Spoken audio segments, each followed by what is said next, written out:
Hello student, बहुत बहुत स्वागत है। यूपी बोर्ड क्लास 10 के विद्यार्थी हैं और इस बार बोर्ड एग्जाम 2023 देने वाले हैं। तो आज की इस वीडियो में देखिए अर्धवार्षिक परीक्षा 2022-23 देखिए, यानी कि यहाँ फेयरली एग्जाम पेपर है और कक्षा 10 यहाँ पे लिखा है विषय हिंदी।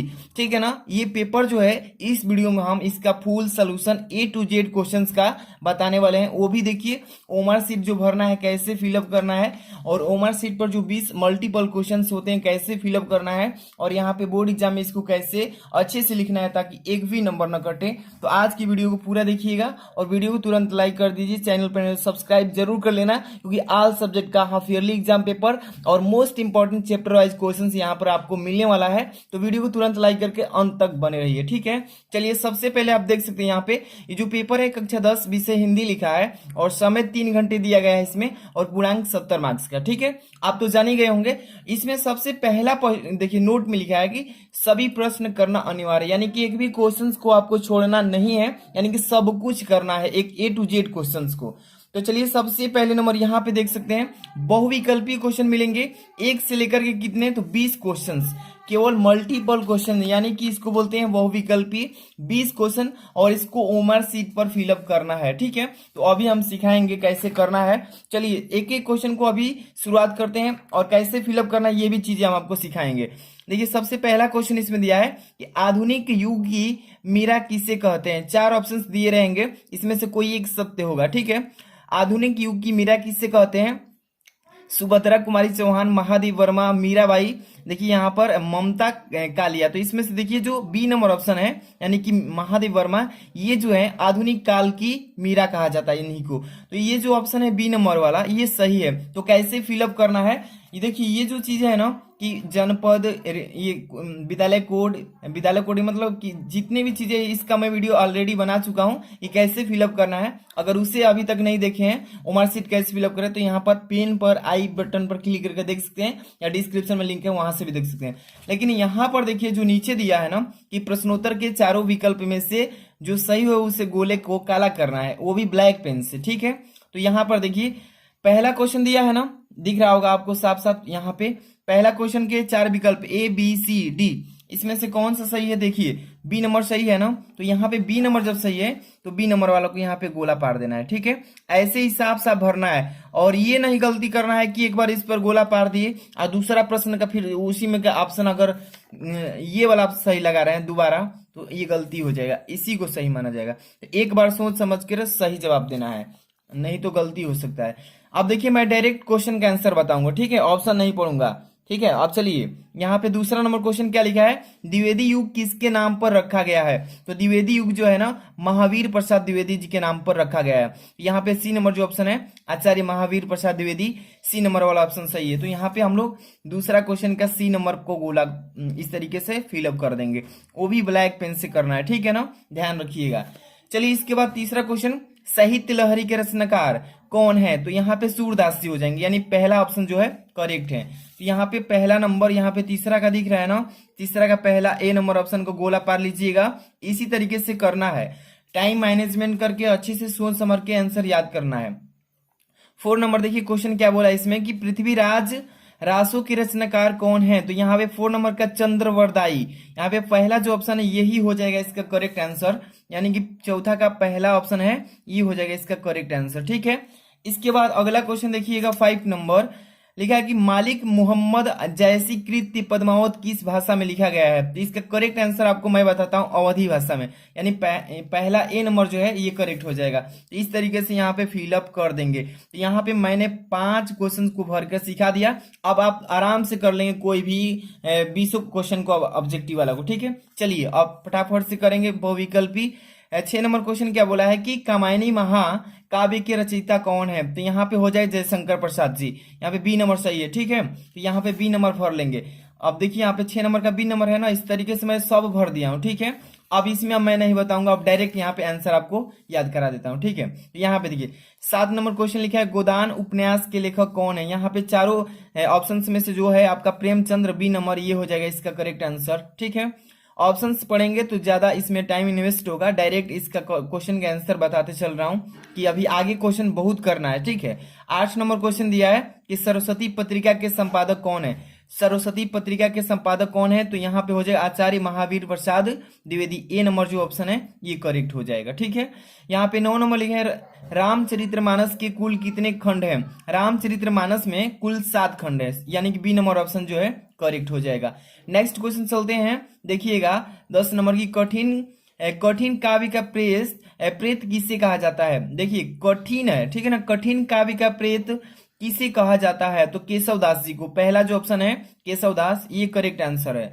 यहाँ पे 11 नंबर प्रिय प्रवास के रचनाकार कौन है? तो इसका करेक्ट आंसर मैं बताता चलूंगा डायरेक्टली, अयोध्या सिंह उपाध्याय हरिओत जी, यानी ये जो है डी नंबर ऑप्शन ये करेक्ट आंसर होगा। ठीक है, नेक्स्ट क्वेश्चन 12 नंबर दिख रहा होगा आपको, 12 नंबर कि रासों की, यहाँ पे ध्यान दीजिएगा, रासों की कुल कितनी संख्या होती है? रासों की कुल संख्या पूछा गया है तो 9 होती है। कितनी? 9 होती है, सी नंबर। यानी कि देखिए रासों की कुल संख्या 9 होती है भारत में, यानी कि नेट शास्त्र से, यानी कि जो नाट्य शास्त्र है उसमें मूलतः 9 रासों की संख्या को रखा गया, यानी 9 हो जाएगा, यानी कि सी नंबर ऑप्शन सही है। 12 नंबर का सी, देखिए हम उमेर सीट में 12 नंबर पे आइए, 12 का सी भरा गया है, भरा है ना। इसी तरीके से आपको अच्छे से फिलअप करना है, एक भी माइनर मिस्टेक नहीं करना है, सोच समझकर आंसर देना है। 13 नंबर क्वेश्चन, प्रत्यय के कितने भेद होते हैं? यहाँ पे 4 ऑप्शंस दिए हैं, प्रत्यय के कितने भेद होते हैं? तो देखिए 2 भेद होते हैं। ठीक है, तो 2 भेद पर यहाँ पे टिक कर लेंगे, सॉरी 2 भेद होते हैं, तो सी नंबर वाला है ना, ये वाला यहाँ पे होगा सी नंबर, 2 भेद होते हैं। ठीक है, इसके बाद यहाँ पे चौराहा में कौन सा समास है? चौराहा जो है इसमें कौन सा समास है? तो द्विग समास है, द्विग समास, यानी कि देखिए यहाँ पे समास पूछा गया है, द्विग समास कौन सा है? सी नंबर, द्विग समास सी नंबर पे है, 14 का सी नंबर। देखिए यहाँ पे 14 का यहाँ पे सी नंबर भरा गया है ना। इस तरीके से फिलअप करने हैं आपको सारे मल्टीपल क्वेश्चंस को। ठीक है, आगे चलेंगे। यहाँ पे क्वेश्चन दिया है 15 नंबर कि गेहूं का तत्सम शब्द क्या होता है? गेहूं का तत्सम शब्द पूछा गया है तो गोधूम होता है। क्या है? बी नंबर ऑप्शन जो है करेक्ट हो जाएगा। अच्छे से तैयारी कीजिए, बोर्ड एग्जाम में आप अच्छा नंबर लाएंगे। ठीक है, आगे देखिए 16 नंबर क्वेश्चन, मनोज किस शब्द का प्रवाची है? मनोज किस शब्द का प्रवाची है? तो कामदेव का है। ठीक है ना, पहला ही ऑप्शन सही है इस प्रश्न का। यहाँ पे 17 नंबर क्वेश्चन लिखा है कि च का उच्चारण स्थान बताइए। च जो है ये उच्चारण किस स्थान से किया जाता है? कंठ से, तालु से, दंत से, ओष्ठ से। तो ये तालु से किया जाता है च। ठीक है ना, तालु का प्रयोग होगा। यहाँ पे अगला क्वेश्चन देखिएगा 18 नंबर कि स्वागतम का संधि विच्छेद क्या होगा? तो सुधन आगतम होता है। ठीक है, पहला नंबर ही गलती है, इसमें सुधन आगतम दिया है, इसमें लिखा है सुधन आगतम। यहाँ पे जो बी नंबर है ये करेक्ट हो जाएगा, सुधन आगतम होगा। ठीक है ना, अहलंत रहेगा लास्ट में, ये ध्यान रखिएगा। 19 नंबर क्वेश्चन पूछा है कि हिंदी में वचन कितने प्रकार के होते हैं? तो हिंदी में देखिए वचन 2 प्रकार के होते हैं। हिंदी में कितने वचन होते हैं? 2, एक वचन एंड द्विवचन। ठीक है, ये पहला ही ऑप्शन सही है। नेक्स्ट क्वेश्चन चलेंगे, इसमें क्या लिखा है कि रस संप्रदाय के प्रवर्तक आचार्य कौन है? तो देखिए रस संप्रदाय के प्रवर्तक जो हैं वो आचार्य भरत जी हैं। कौन है? आचार्य भरत मुनि जी हैं। ये बी नंबर जो है ऑप्शन करेक्ट होगा। देखिए टोटल मैंने 20 ऑब्जेक्टिव क्वेश्चन कराया है और सभी का यहाँ पे टिक भी कर दिया आंसर क्वेश्चन का। ठीक है, सभी का सही सही, और यहाँ पे गोला का फिगर भी बना करके कलर कर लेना है, ब्लैक पेन का यूज करना है। अब हम चलेंगे नेक्स्ट क्वेश्चन, जो कि बोर्ड एग्जाम में आपको ये ओएमआर सीट पर 20 ही क्वेश्चन करना है, बस 20 question multiple question, OMR sheet का काम खत्म। अब आपको रिटन में करना है, यानी लिखित में। अब चलेंगे नेक्स्ट क्वेश्चन से, ध्यान दीजिएगा, एक एक क्वेश्चन आप लोग के लिए महत्वपूर्ण है। अगर आप बोर्ड एग्जाम देने वाले हैं तो समझिए कितना इंपॉर्टेंट से इसको तैयार किया जा रहा है। तो जितने भी बच्चे अभी तक वीडियो को लाइक नहीं किए, प्यारा सा लाइक कर देना, कमेंट करके बताना कैसी लगी वीडियो और किस टाइप की वीडियो आपको चाहिए क्लास 10 के, उसके अनुसार वीडियो बनाया जाएगा। ठीक है, चलिए यहाँ पर देखिए इस क्वेश्चन को अभी हम बता रहे हैं। यहाँ पे सेकंड नंबर क्वेश्चन से स्टार्ट हो रहा है, थोड़ा सा जूमिंग करेंगे इसको। देखिए क्वेश्चन क्या लिखा है इसमें, दूसरा नंबर क्वेश्चन लिखा है इसमें कि निम्नलिखित गद्यांश में से किसी एक के नीचे दिए गए प्रश्नों के उत्तर दीजिए। 4 नंबर का ये क्वेश्चन दिया गया है। ठीक है ना, नीचे दिया है गद्यांश ए नंबर और यहाँ पे दिया है बी नंबर, तो कोई एक ही करना है, जो आपको आ रहा होगा वो कर लीजिएगा। ठीक है ना, तो देखिए इसमें गद्यांश कोई एक को मैं सोल्यूशन करके भी बताऊंगा। इसमें पहला नंबर लिखा है कुसंग का जोर सबसे भयानक होता है, यह केवल नीति और सद्वृत्ति का ही नाश करता है बल्कि बुद्धि का भी क्षय करता है। ठीक है ना, किसी युवा पुरुष की संगति यदि बुरी होगी तो वह उसके पैरों में बंधी चक्की के समान होगी। ठीक है ना, जो उसे दिन दिन यानी कि प्रतिदिन कह सकते हैं, दिन दिन अवनति के गड्ढे में गिराती जाएगी। अवनति मतलब होता है उन्नति से पीछे, मतलब कि आगे न बढ़ करके पीछे घटना, ठीक है, उसी को अवनति कहते हैं। और यदि अच्छी होगी तो सहारा देने वाली सदृढ़ बहू के समान होगी, जो उसे निरंतर उन्नति की ओर उठाती जाएगी। जैसे इस गद्यांश को आपने पढ़ा होगा, आपको मालूम चल गया होगा किस चैप्टर से इसको दिया गया है, और इसी गद्यांश में आपको क्वेश्चन भी पूछे जाएंगे। देखिए किस तरीके से क्या लिखा है कि उपर्युक्त गद्यांश का संदर्भ लिखिए कि किस चैप्टर से ये गद्यांश दिया गया है, इसका संदर्भ लिखिएगा और इसमें रेखांकित अंश की व्याख्या कीजिए। इसका मतलब जो ये नीचे अंडरलाइन किया है ना, अंडरलाइन जो किया है, इसका भाव क्या कह रहा है, इसको व्याख्या के रूप में कीजिए, उत्तर लिखिए। और यहाँ पे सी नंबर, कुसंग का मानव के जीवन पर क्या प्रभाव पड़ता है। तो इसको आप जैसे ही गद्यांश पढ़े होंगे आपको तो मालूम चल गया होगा किस चैप्टर से ये गद्यांश दिया गया है, उसके अनुसार आप संदर्भ लिख लेंगे आसानी से। 2 नंबर का काम क्लियर। और इसी गद्यांश में से ये तीसरा का आप लिख लेंगे प्रश्न का जवाब कि कुसंग का मानव के जीवन पर क्या प्रभाव पड़ता है। चलिए इसको ही सॉल्व कर देता हूं। अगर वो आपको नहीं आ रहा होगा तो नीचे भी दिया है बी नंबर, इसको भी कर सकते हैं। कोई एथी मतलब इसमें एथी नहीं है कि एक ही करना है, मतलब दोनों करना है। यह केवल एक काव्य की भावना नहीं है, तो आप जो भी करना चाहते हैं कर सकते हैं। तो मैं पहला को ही कर देता हूं, ए नंबर कुसंग का ज्वर। सबसे पहले गद्यांश को हल करने का तरीका बताता हूं कि कैसे करना है। चलिए सबसे पहले आपको यहाँ पे प्रश्नोत्तर संख्या दूसरा का ए, ठीक है, दिख रहा होगा आपको, प्रश्नोत्तर संख्या दूसरा का ए कर रहे हैं, तो ऐसे ही डालकर अंडरलाइन कर लीजिएगा अच्छे से। अब ये मेन बात आती है कि 2 गद्यांश इसमें दिए गए हैं, तो आप कौन सा गद्यांश सॉल्व किए हैं एग्जामिनर को पता होना चाहिए, जो कॉपी चेक करता है। तो यहाँ पे संकेत के रूप में जब डाल देंगे तो एग्जामिनर आसानी से जांच ले, मतलब समझ लेगा और आसानी से आगे बढ़ेगा जांच करके। तो यहाँ पे संकेत डालते हैं। देखिए हेडिंग डाले हैं संकेत, थोड़ा सा छोटा कर, देखिए यहाँ पे संकेत डाल देंगे। संकेत ब्लैक पेन से डालेंगे और क्या लिखना है संकेत में, शुरू से 2-3 वर्ड उठाएंगे, जैसे कि कुसंग का जोर, ठीक है, कुसंग का जोर, बीच में डाट डाट करके और लास्ट में से इसी गद्यांश का और उठाती जाएगी, यहाँ पे लिख देंगे, ठीक है। इससे क्या मालूम चलता है, जो एग्जामिनर होता है कॉपी चेक करने वाला आसानी से समझ लेगा कौन सा सोल्यूशन गद्यांश किया गया है इसमें, ठीक है। इतना क्लियर हो गया। अब देखिए, अब इसमें पहला क्वेश्चन पूछा है कि उपर्युक्त गद्यांश का संदर्भ लिखिए। तो यहाँ पे ए नंबर लिखेंगे, संदर्भ हेडिंग डालेंगे, तब जाके इस गद्यांश के संदर्भ लिखेंगे। क्या लिखेंगे कि देखिए प्रस्तुत गद्यांश हमारी पाठ्य पुस्तक के गद्य खंड। अब मेन बात आती है कि इसमें ब्लैक पेन का यूज कहाँ कहाँ पे करना है ताकि जो है अच्छा नंबर मिले, नहीं तो एक ही पेन से लिख देंगे तो यहाँ पे थोड़ा सा डिस्टर्ब हो जाएगा। अच्छे से लिखिएगा, प्रस्तुत गद्यांश हमारी पाठ्य पुस्तक के गद्य खंड। देखिए तो यहाँ पे इसको ब्लैक पेन का यूज किया गया, गद्य खंड किस खंड से, तो गद्यांश से लिया गया, तो इसलिए गद्य खंड में संकलित किस चैप्टर से, तो मित्रता नामक पाठ से लिया गया है। तो ये आपको मित्रता जो है इसको ब्लैक पेन से लिखना है।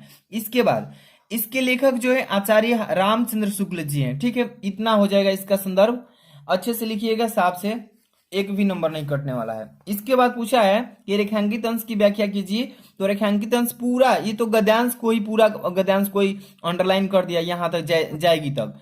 तो कुसंग का जोर सबसे भयानक होता है, यह केवल नीति और सद्वृत्ति का ही नाश करता है, बल्कि बुद्धि का भी क्षय करता है। किसी युवा पुरुष की संगति यदि बुरी होगी तो वह उसके पैरों में बंधी चक्की के समान होगी, जो उसे दिन दिन यानी प्रतिदिन अवनति के गड्ढे में गिराती जाएगी। तो इस अंडरलाइन का पूरा रेखांकित अंश का व्याख्या करना है। चलिए यहाँ पे हेडिंग बनाइएगा रेखांकित अंश, क्योंकि 2 नंबर पे है तो क्लियर याद होना चाहिए। 2 नंबर यहाँ पे बी नंबर डालेंगे और रेखांकित अंश की व्याख्या ऐसे अच्छे से डालेंगे, लिखेंगे आचार्य शुक्ल जी कहते हैं कि मानव जीवन पर संगति का प्रभाव, मानव जीवन पर संगति का प्रभाव मतलब जिसके साथ आप रहेंगे वैसा ही आप में भी गुण आने लगता है। तो वही कह रहा है कि आचार्य शुक्ल जी कहते हैं कि मानव जीवन पर संगति का प्रभाव सबसे अधिक पड़ता है, मतलब कि जिसके साथ आप रहेंगे उसका गुण भी आप में धीरे धीरे आने लगता है, वही कह रहा है। अब देखिए कह रहा है इसमें कि बुरे और दुष्ट लोगों की संगति घातक बुखार की तरह हानिकारक होती है। अब देखिए जिस प्रकार भयानक ज्वर देखिए जिस प्रकार भयानक ज्वर व्यक्ति की संपूर्ण शक्ति व स्वस्थ को नष्ट कर देती है तथा कभी कभी रोगी के प्राण भी ले लेती है, ठीक उसी प्रकार यह भी है। ठीक उसी प्रकार बुरी संगति में पड़े हुए व्यक्ति की बुद्धि, विवेक, सदाचार, नैतिकता व सभी सद्गुण नष्ट हो जाते हैं धीरे धीरे। अब देखिए, तथा वह उचित अनुचित, मतलब क्या उचित है क्या अनुचित है, वह अच्छे बुरे का विवेक भी खो देता है, मतलब कि सारा बुद्धि समाप्त हो जाता है। मानव जीवन पर युवा अवस्था सबसे महत्वपूर्ण अवस्था होती है, मतलब मनुष्य जीवन काल में युवा जो अवस्था होती है वो सबसे महत्वपूर्ण वही होती है, उसी में कार्य को समझदारी से किया जाता है। वही लिखा है कि कुसंगति किसी भी युवा पुरुष की सारी व्यक्ति के पैर में बंधा हुआ भारी पत्थर उसके आगे नहीं बढ़ते हैं। उसी प्रकार, ठीक, यहाँ पे थोड़ा सा और लिख लेंगे क्योंकि पूरा अंडरलाइन का व्याख्या करने के लिए बोला है। तो देखिए, बल्कि उसकी गति को अवरोध करता है, यानी आगे बढ़ने नहीं देता उसको। अब देखिए, उसी प्रकार कुसंगति भी हमारे विकास व उन्नति के मार्ग को अवरोध करके, यानी रोक करके अवनति व पतन की ओर धकेलता जाता है, ठीक है ना, यानी विनाश की रास्ते लेकर जाने लगता है, वही कह रहा है। तथा दिन प्रतिदिन विनाश की ओर अग्रसर करता है, बढ़ता जाता है। दूसरी ओर यदि युवा व्यक्ति की संगति अच्छी होगी तो वह उसको सहारा देने वाले व्यक्ति की भुजा पकड़कर उठती मतलब उठा देती है, उठती आगे बढ़ा देती है, वही कह रहा है। तथा सहारा देकर खड़ा कर देती है और उन्नति के मार्ग पर अग्रसर कर देती है, मतलब आगे बढ़ा देती है। तो ये रहा आपका पूरा गद्यांश का ये रेखांकित अंश की व्याख्या। इसमें एक और क्वेश्चन बोला है कि कुसंग का मानव के जीवन पर क्या प्रभाव पड़ता है, बताइए। तो सी नंबर क्वेश्चन है, तो यहाँ पे आंसर लिखेंगे कि कुसंग का मानव के जीवन पर निम्न प्रभाव पड़ता है। कौन सा?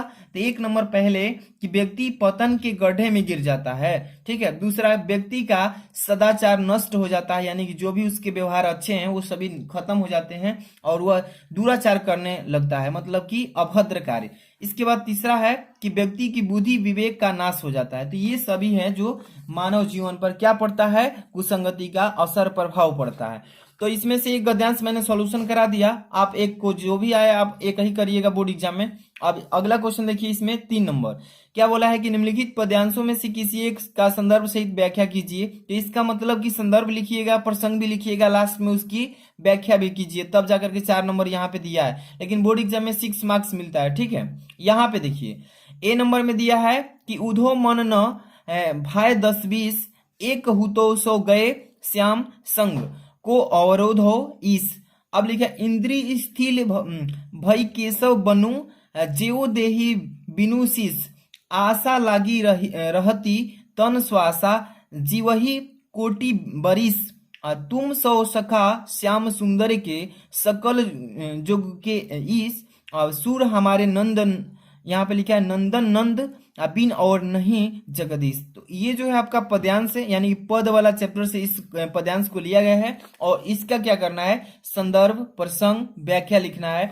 अगर ये आपको नहीं मालूम है तो अथवा में भी दिया है, दोनों में से कोई एक कर सकते हैं, ठीक है। यहाँ पे लिखा है कि चाह नहीं मैं सुरमाला के गहनों में गुथा जाऊं, चाह नहीं प्रेमी माला में विध प्यार को ललचाऊं। तो आप जो आपको इजी लगे, आपको याद हो वही लिखिएगा। तो चलिए मैं पहला ही बता देता हूं, ए नंबर कि उधो मन न भाए 10-20।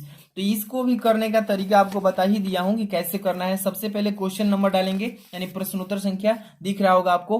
3rd नंबर का एक कर रहे हैं ना, तो ऐसे ही संकेत तो डाल ही लेंगे, मैंने बता दिया फर्स्ट गद्यांश में ही उधो मन, जैसे कि शुरू में 2-3 वर्ड उठाए, लास्ट का 2-3 वर्ड उठाकर बीच में डॉट डॉट कर दिए, क्लियर हो गया। अब इस पद्यांश का संदर्भ लिखेंगे, क्या लिखेंगे, देखिए कि प्रस्तुत पद्यांश महाकवि सूरदास जी के द्वारा रचित, अब यहाँ पे ब्लैक पेन का यूज करेंगे कि किस, तो सूर सागर महाकाव्य से हमारी पाठ्य पुस्तक हिंदी के काव्य खंड में संकलित किस चैप्टर से, तो यानी कि पद शीर्षक से उद्धृत है। शीर्षक का मतलब होता है पाठ, ठीक है ना। तो ये पद वाला चैप्टर से आपको ये पद्यांश को लिया गया है और सूरसागर से, महाकाव्य से। तो ये हो जाएगा आपका संदर्भ। अब देखिए इसमें क्वेश्चन क्या बोला है, प्रसंग भी लिखेंगे इसमें, तो इस पद्यांश का प्रसंग भी लिखेंगे। उधो मन न भाई 10-20, इस पद्यांश के यहाँ पे प्रसंग लिखेंगे, ध्यान से देखिएगा, हेडिंग प्रसंग डालेंगे ऐसे ही, तब लिखेंगे कि प्रस्तुत पद्यांश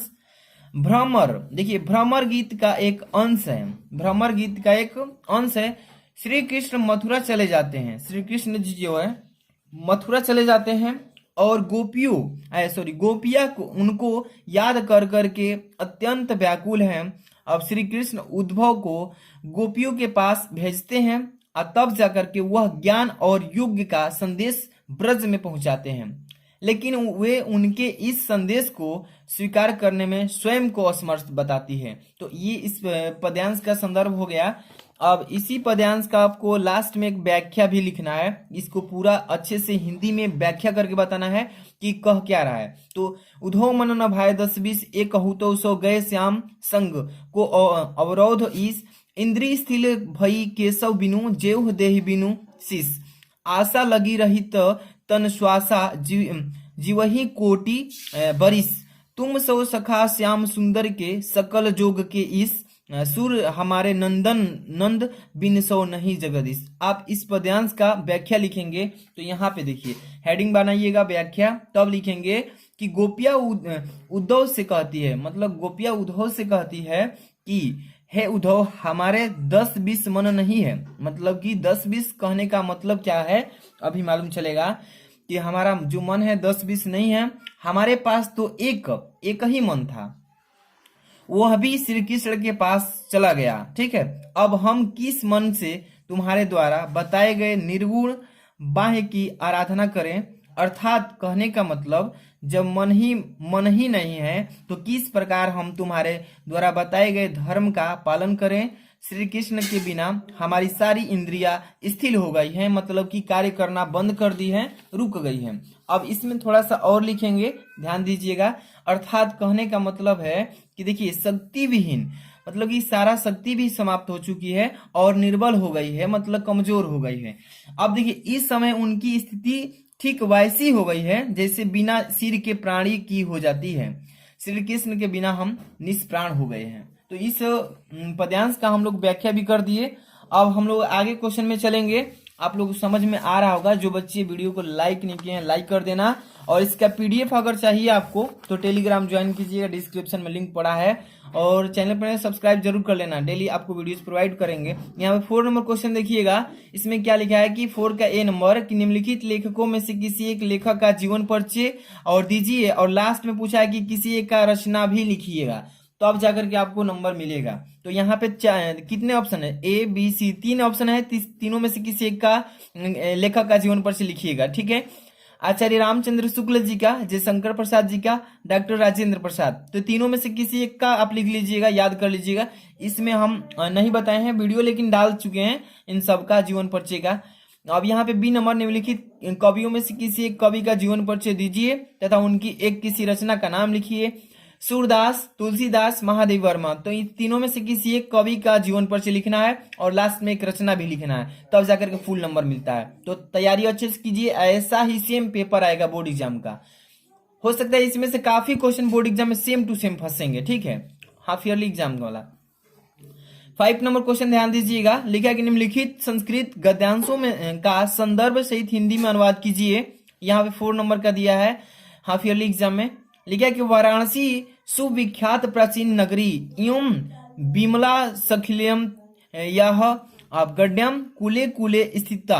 अब लिखे अस्या घृणाम वल्याकृत्य पंक्तितः, इसके बाद धौलायम चंद्रिकायम बहुराजते, इसके बाद अगणिता पर्यटका सदूरस्य भय, इसके बाद देश भय नित्यम अत्रम आयांति आस्या, इसके बाद घटानाश्च शुभम विलोक्य एवं बहु प्रशंसति।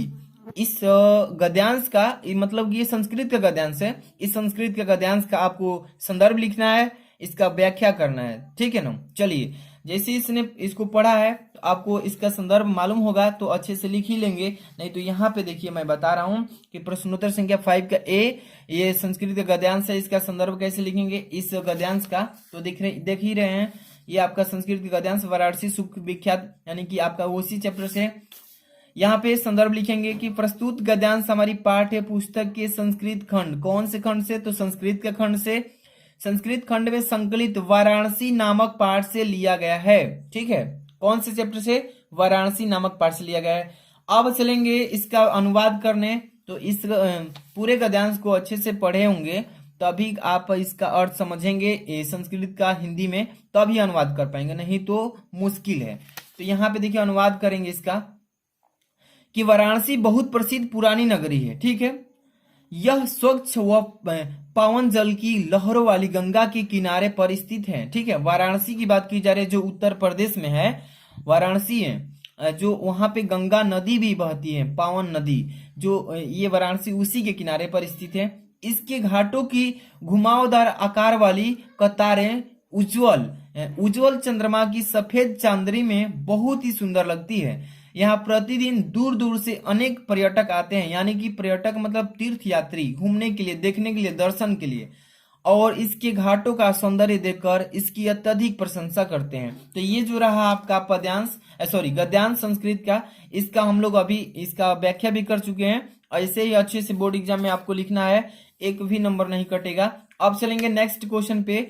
यहाँ पे बी नंबर दिया है, तो ध्यान दीजिएगा। आपको यहाँ पे इसका ये आपका है बंधनम मरणम वापी जीवो वापी पराजयम। इसके बाद उभयत्र सोम विरह वीर भावो ही वीरता। तो ये आपका पद्यांश है, ठीक है, संस्कृत का। इसका भी संदर्भ इसके बाद सॉरी व्याख्या करना है, लेकिन मैं इसमें नहीं बताया हूं, ठीक है। आप इसको अच्छे से तैयार कर लीजिए, बहुत छोटा है, 2-4 लाइन में अच्छे से तैयार कर लेंगे। आगे चलेंगे क्वेश्चन यहाँ पे 6 नंबर का ए नंबर। अपनी पाठ्य पुस्तक के कंठस्थ किया हुआ कोई एक श्लोक लिखिए जो इस प्रश्न पत्र में न आया हो। कहने का मतलब है इस पेपर में जो श्लोक नहीं आया हो संस्कृत वाला, वो छोड़ करके, मतलब जो आया हो उसको छोड़ करके, जो न आया हो वो आप इसमें श्लोक लिख लीजिएगा। आप तो जान ही रहे हैं, 2 लाइन का 4 लाइन का श्लोक कोई अच्छा सा जो याद होगा अच्छे से लिख करके इसमें 3 नंबर अचीव कर सकते हैं श्लोक, ठीक है। अब बी नंबर में दिया है निम्नलिखित में से किन्हीं 2 प्रश्नों का उत्तर संस्कृत में दीजिए। यहाँ पे संस्कृत में उत्तर देना है। वाराणसी कस्यम भाषायम केंद्रम अस्ति, ठीक है।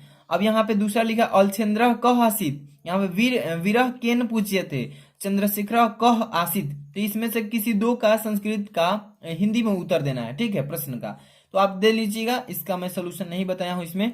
आगे चलिए, यहाँ पे 7 नंबर का करुण अथवा हास्य रस की परिभाषा उदाहरण के साथ में दीजिए।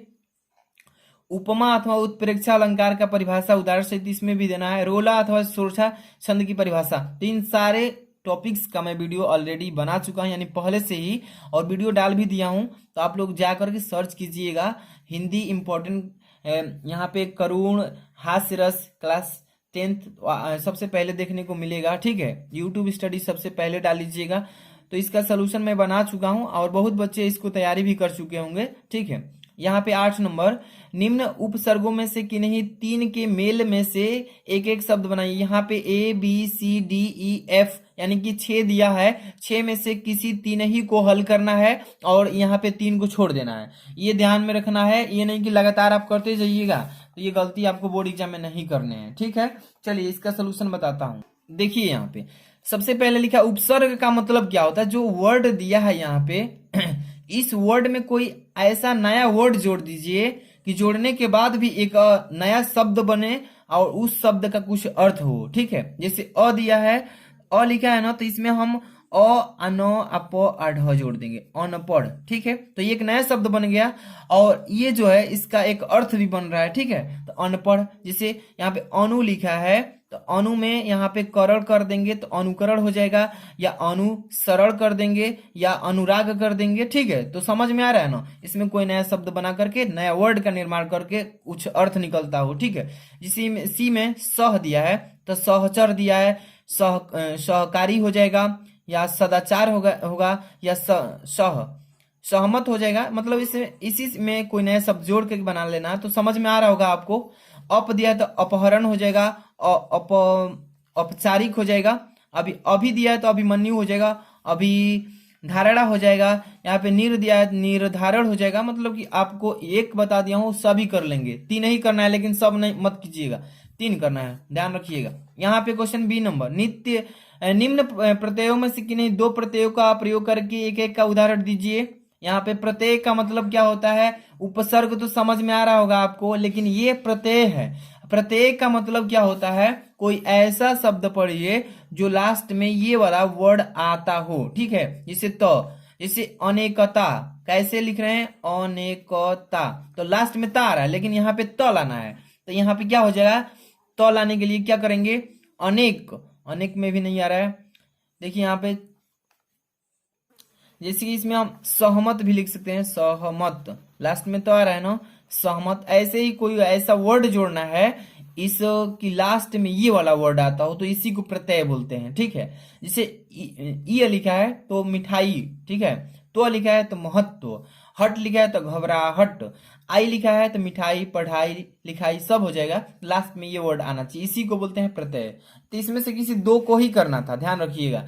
अब चलेंगे यहाँ पे सी नंबर पे कि नहीं, दो का समास विग्रह कीजिए और तथा समास का नाम भी लिखिएगा। समास विग्रह का मतलब क्या होता है, देखिए जैसे पहला नंबर दिया है, दो ही करना है, माता पिता, चौराहा, दशानन, सप्ताह, भरपेट हो जाएगा। तो इसमें से किसी दो को करना है, माता पिता, तो इसमें केवल और जोड़ देंगे, माता और पिता, क्या हो जाएगा, समास विग्रह। माता और पिता, इसका समास मतलब माता पिता का समास विग्रह माता और पिता होगा। कैसे लिखेंगे आप, देखिए माता और लिखेंगे और जोड़ देंगे बस यहाँ पे पिता लिखेंगे। और बोला है इसमें कि ये जो कर रहे हैं इस कौन सा समास से, समास का नाम भी बताइए, तो द्वंद्व समास से। कौन सा है, माता पिता में द्वंद्व समास लगता है। चौराहा, चौराहा का भी बता देता हूं चार राहों का समूह को चौराहा कहते हैं, ये भी द्विगु समास है, ठीक है। तो दो ही करना है, दो को बता दिया हूं। आगे चलेंगे, इसमें डी नंबर, निम्नलिखित में से किन्हीं दो शब्दों के तत्सम रूप लिखिए। तत्सम रूप का मतलब जैसे आंख लिखा है, कपड़ा, श्रृंगार, कुआं, गेहूं, तो इसमें से किसी दो को ही करना है। तो जैसे आंख लिखा है तो आंख क्या क्या होगा, अक्षी होता है, क्या होता है, तत्सम रूप अक्षी होता है। आंख का क्या होता है, अक्षी होता है। यहाँ पे कपड़ा लिखा है तो करपट होता है, क्या होता है, करपट, याद रखिएगा, करपट, करपटक, सॉरी करपटक होता है, ठीक है। यहाँ पे तो दो करना है और सब छोड़ देना है बाकी। आगे चलेंगे, आगे वाला क्वेश्चन पे ध्यान दीजिएगा आप सभी, क्या लिखा है इसमें कि नहीं, दो शब्दों के दो दो प्रवाची शब्द दीजिए। तो गणेश, अतिथि, सूर्य, कोयल, सरस्वती, तो यहाँ पे 5 दिया है लेकिन दो को करना है। और ये ध्यान रखिएगा एक शब्द के दो दो प्रवाची देने हैं आपको, ठीक है। जैसे लिखा है गणेश, गणेश का क्या होता है, गणपति होता है, विनायक होता है, लंबोदर होता है, बहुत सारा होता है, आप जानते ही होंगे। गणेश भगवान की प्रवाची शब्द बताना है। अतिथि, अतिथि का मतलब मेहमान होता है, पहुना होता है, ठीक है, भगवान के भी समान होते हैं अतिथि, तो इसको भी लिख सकते हैं, ठीक है। आगे चलेंगे, 9 नंबर, ए नंबर लिखा है कि निम्नलिखित में से किन्हीं दो संधि विच्छेद कीजिए तथा संधि का नाम दीजिए। मतलब कि यहाँ पे 5 दिया है ई नंबर तक, तो इसमें से किसी दो को ही करिए और संधि विच्छेद करने के ठीक बाद आपको संधि का नाम भी बताना है। इसे प्रत्येक कह, लास्ट में अह की मात्रा है तो प्रतिधन एक कह, और ये यण संधि में आएगा, ठीक है। अब स्वागतम का सुधन आगतम, ये भी यण संधि में आएगा, तो दो ही करना था, दोनों बता दिए। चलिए नेक्स्ट क्वेश्चन, निम्नलिखित शब्दों के तृतीय विभक्ति एक वचन, यानी मति दिया है अथवा नदी दिया है, तो मति कीजिए या नदी कीजिए, ठीक है, ए नंबर वाला में से। बी नंबर वाला में फल दिया है, मधु दिया है, तो दोनों में से कोई एक ही करना है। तो चलिए मति का बता देता हूं। मति का यहाँ पे क्या पूछा है कि तृतीय विभक्ति में और एक वचन में बताइए क्या होता है। मति का क्या होता है, तो याद होना चाहिए, मति का होता है आपको मत्या, क्या होता है, देखिए लिख देता हूं, क्या होता है, म आदत या, क्या होता है, मत्या होता है। फल का तृतीय विभक्ति पूछा है, एक वचन पूछा है, तो फल का होता है फलेम, क्या होता है, फलेम, तृतीय विभक्ति एक वचन में फलेम होता है। तो क्लियर हो गया ना। अब चलिए जो भी आपको आए अच्छा से याद रहे वो लिख लीजिएगा। सी नंबर, निम्नलिखित में से कि नहीं दो की धातु लकार पुरुष तथा वचन लिखिएगा। यहाँ पे पठिश्यामः अपठत, तो देखिए दो ही को करना है, तो पठिश्यामः जो है ना ये लिट लकार उत्तम में और बहुवचन में चला जाएगा, ठीक है। और अपठत जो है ये लड लकार प्रथम में जाएगा और एक वचन में जाएगा, ठीक है। तैयारी कर लीजिएगा। यहाँ पे डी नंबर, निम्नलिखित वाक्यों में से किसी दो शब्दों का संस्कृत में अनुवाद कीजिए। जैसे गुरु को प्रणाम करता हूँ, पेड़ से पत्ते गिरते हैं, इसके बाद विद्यालय हमारा घर है, छात्र विद्यालय जाते हैं, ताजमहल यमुना किनारे पर स्थित है, सीता घर जा रही है। तो इसमें से 6 दिया है, इसमें से किसी आपको दो का ही जवाब संस्कृत में देना है, तो अच्छे से तैयारी कर लेना। आगे चलेंगे 10 नंबर क्वेश्चन पे, क्या लिखा है ध्यान से देखिए, इंपॉर्टेंट होता है। यहाँ पे 5 नंबर का दिया है लेकिन बोर्ड एग्जाम में ये 6 नंबर का आता है, ध्यान रखिएगा। देखिए, निम्नलिखित विषयों में से किसी एक विषय पर निबंध लिखिए। फर्स्ट नंबर लिया है राष्ट्र प्रेम की भावना, यहाँ पे बी नंबर लिखा है वृक्षारोपण का महत्व, सी नंबर बेरोजगारी की समस्या और डी नंबर दहेज प्रथा। तो इसमें से मैं बता देता हूँ इंपॉर्टेंट कौन है जो बोर्ड एग्जाम में भी 100% आएगा। तो एक राष्ट्र प्रेम की भावना बोर्ड एग्जाम में ऑप्शन में देखने को 100% मिलेगा, और एक बेरोजगारी की समस्या वाला। दोनों को अच्छे से तैयार कर लेना, पेपर में भी आएगा बोर्ड एग्जाम में, तो इसको दोनों को तैयार कर लेना। हाफ ईयरली में तो आया है, तो आप अच्छे से तैयारी कर लेंगे। 11 नंबर क्वेश्चन, अपने पठित खंड काव्य के आधार पर निम्नलिखित प्रश्नों में से किसी एक का प्रश्न का उत्तर दीजिए, जो कि 3 नंबर का आता है। यहाँ पे देखिए, ये जो क्वेश्चन है आपके जिलावार होता है, ठीक है। आप किस जिले से हैं, आप किस जिले से बिलोंग करते हैं, आप लोग के लिए अलग क्वेश्चन ये बना होगा। तो ठीक है, अच्छे से आप लोग जाके कमेंट बॉक्स में कमेंट कीजिए कि सर हम इस जिले से, आप लोगों के लिए इंपॉर्टेंट हम क्वेश्चन बता देंगे। 11 नंबर देखिए, जैसे कि बलिया जिला में आता है, कर्ण खंड काव्य के आधार पर कर्ण का चरित्र चित्रण कीजिए। कर्ण खंड काव्य के चतुर्थ स्वर का कथानक लिखिए। तो किसी एक को ही करना है, ठीक है। क्यों लिखा है ना, किसी एक का ही जवाब दीजिए, तो किसी एक को कीजिए, 3 नंबर का मिलता है। तो आपको उम्मीद है कि ये पूरा पेपर समझ में आ गया होगा, और ऐसे ही सारे पेपर का सोल्यूशन चाहते हैं अच्छे से पूरा बोर्ड एग्जाम की कॉपी पे ओएमआर सीट पर फिलअप करके, तो आपको क्या करना है, वीडियो को तुरंत लाइक, चैनल पर सब्सक्राइब और बेल आइकन जरूर प्रेस कर लीजिएगा, क्योंकि सबसे पहले आप वीडियो देखिए और तैयारी जबरदस्त कीजिए। मिलते हैं नेक्स्ट वीडियो में। Thanks for watching.